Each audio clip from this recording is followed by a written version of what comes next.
Science, and this is humbling for a scientist to say, science is not perfect. Science is actually pretty fallible. It's only a tool for understanding. Science does not provide proof. That's math. Science helps you to understand. And it's gray. It's not black and white. The world is not black and white. It is a gray thing. And we learn from previous discoveries. We build our body of knowledge over time. Sometimes we look back at the past and just like shake our heads, what the hell were we thinking? But that's how we learn as a society. That's how we learn as a species. And it only takes one experiment to completely upend our perception of what is the norm or what is truth. Okay? All right, but science still is really important, isn't it? I mean, we have to make decisions somehow. Let's make data-driven decisions. And so if science is gray and it's not black and white, how do you use it? How do you make decisions? Well, you rely on a preponderance of evidence. You rely on a preponderance of evidence. What you do is you repeat an experiment or do similar experiments, and you gather a body of knowledge that then can inform your decision-making process. But it's by that process, once you understand how this works, you can suddenly manipulate it.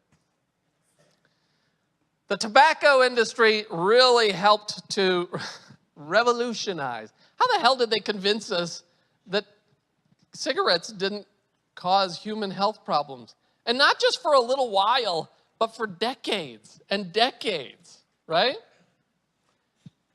What they did, there's a really good Netflix show documentary about this, Merchants of Doubt.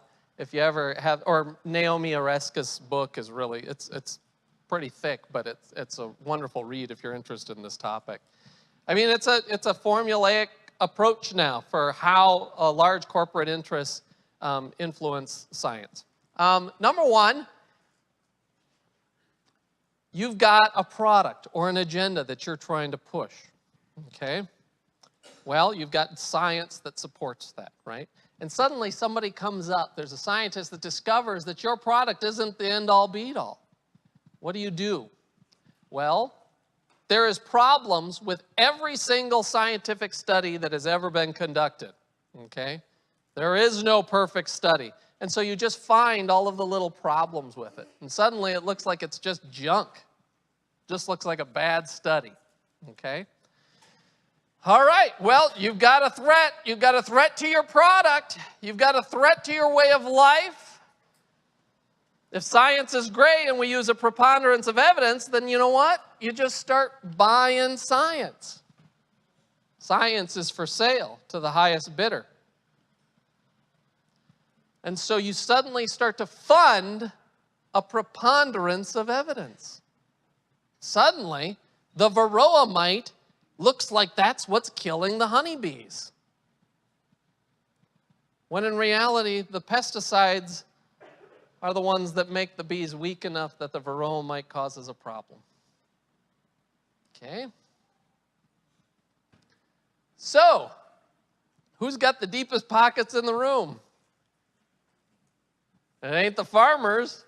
Sure as hell ain't the scientists. Right. I think you're getting the idea. Uh-oh. So-and-so won't shut up. I mean, we've got this scientist, and we've already debunked him, but the guy or gal will not shut their mouth. You know what you do then?